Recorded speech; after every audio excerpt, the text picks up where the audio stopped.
Hi guys, so recently I had someone come up to me. He was starting a farm and he asked me a question. He was like, I want to start a farm, but if there are three things that you had to tell me, three things that you had to tell someone who is starting a farm that you think they need to focus on, what would those three things be? And I was thinking to myself, oh my God, I've come a really long way. I mean, I remember 5 years back when I was starting, I didn't have things like a fence right here. I was using borrowed land, and here I am right on my farm. When I look all around, everything I see is just my farm. I think to myself, okay, there's too much that I've learned. What can I even tell this person is the most important thing? Because I feel like almost everything is important.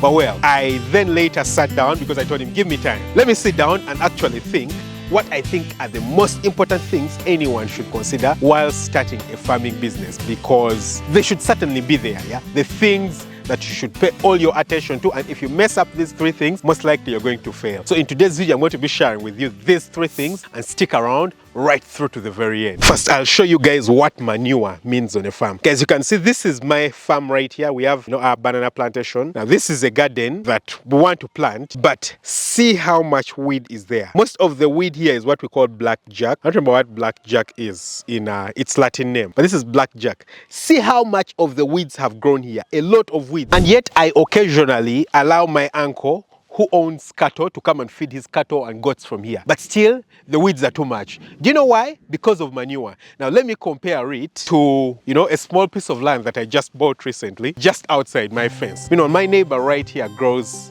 tomatoes. I don't know if you can see them, right through the fence. Yeah, you can see tomatoes right there. So my neighbor grows tomatoes. If I want to eat tomatoes, I just tap on him. So I just bought a small piece of land to add on to the land that I do have right here. Let's get out and I'll show it to you guys, yeah? And I'll show you what the difference is. So here is my farm right here. You can see the fence, and this is a small section of land that I just bought. You can see it here, the green one right here, and look at the weeds. There's almost no vegetation growing here. They almost rarely tie any animals over here, and there's no vegetation. You know why? Because the soils have been overused, they have been depleted, there's no manure, there's no nutrients inside here. Even weeds are starving. They can't find anything to feed on. So it just shows you how important manure can be and how much it can change the landscape for you. I mean, a place is completely different from here. But now that it's in my ownership, very soon we're going to be changing its outlook and its performance. Anyway, the very first thing that I consider so important when it comes to a farm is your location.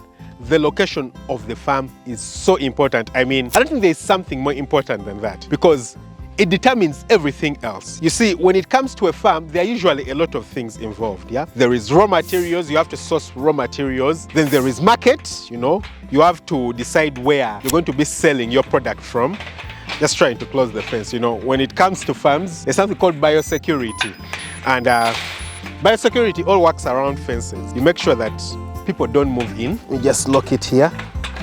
Yeah, you make sure that you don't have strangers moving in or anything that could bring diseases, especially a poultry farm like mine. A very small introduction of disease could actually lead to disastrous things on the farm. So I try to make sure that doesn't happen by ensuring that the farm is fenced and that the gate is consistently locked. But when it comes to a farm, location is so important. It will determine the market, it will determine your raw materials, where you're getting your raw materials from. It's also very important in determining what you can sell. What can you sell? You see, for me, for example, where I am located right now, it's not a very urban setting. Well, I wouldn't say not very urban. It's not an urban setting at all. It's what you'd call a rural setting. But that plays a very critical role in determining what I can do. I could have, for example, chosen to raise chickens for meat or chickens for egg. If you're in a rural setting, for us here, at least in my country, raising chickens for meat in a rural setting is suicide. It's proper suicide. You know why? Because people are not interested in them.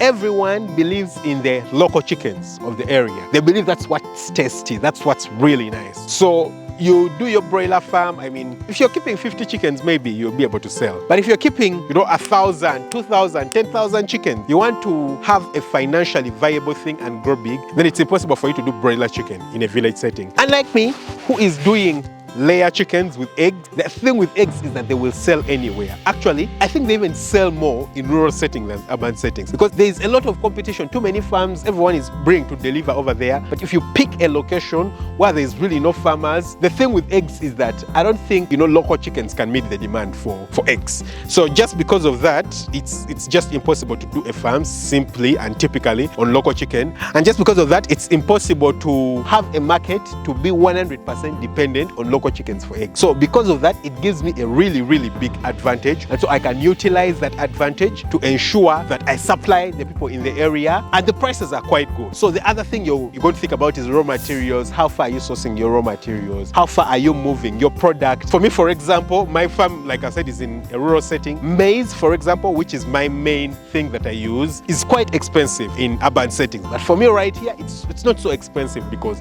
I'm right amongst the people who grow it. They can even deliver it for me right here without me having to transport it really, really long distances. So location plays such a huge role. Sometimes it's even about supervision. How easily can you supervise the place? If your farm is in a location where, it's quite difficult for you to move over and supervise the farm, it makes it quite difficult, quite complicated for you, quite hard, and you start thinking, can I actually make it work? But if it's in a location which is quite easily accessible to you, it means you can monitor things quite easily and ensure that the farm works out. So that's the very first point, yeah? Location. The location of the farm is so key. Nothing more important than that. So you need to be very critical about where you locate your farm, depending on what you want to keep, who you want to serve, your availability. The second thing that I think is so important is the team that you work with on the farm. I mean, the labor force, the people who are going to be working on the farm. Yeah, you need to pay keen attention on who you actually hire to do the work on the farm because they're going to determine a lot. The thing with the farm is that it's quite labor intensive. It's just impossible for you to do it alone. You can't be present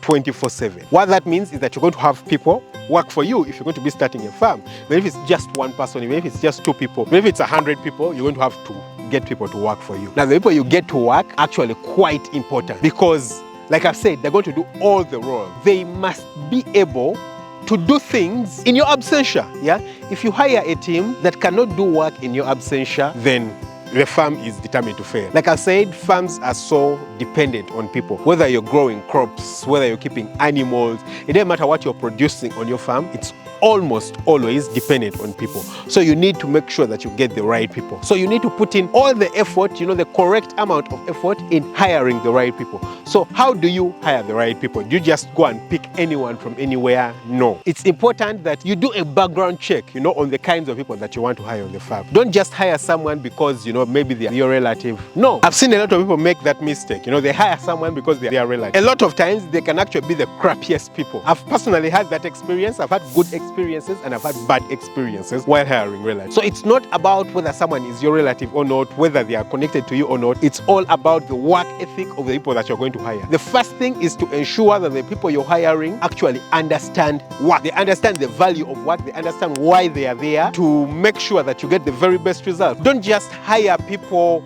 through someone. Of course, it's quite easy to understand that you might not have the right contacts to get people right at the beginning, but that shouldn't be the principle for you. Yeah, you need to make sure that you get the correct workforce on the farm. You need to make sure that you have the right managers on the farm. You need to make sure that you have the right employees. You need to make sure that the people can push themselves, the people can force themselves to do things even when they are uncomfortable. You need to make sure that you hire people who have an eye for detail. Yeah, for me, for example, right here, as soon as the chickens start getting sick, as soon as a very small tiny change starts happening, the people can call you. Sometimes you can hire people and people are thieves. You need to make sure that you avoid hiring people who are thieves because they want to take you back. You're imagining you've worked 5-10 years and then someone just comes onto the farm and steals your stuff, or they connive with someone and they come and rob your farm, take each and everything. Yeah, so the people must be authentic, they must value work, they must understand communication, be ready to communicate with you. It doesn't matter what happens, it doesn't matter what time of the day or night, they should understand that they have to communicate everything to you. And then finally, point number 3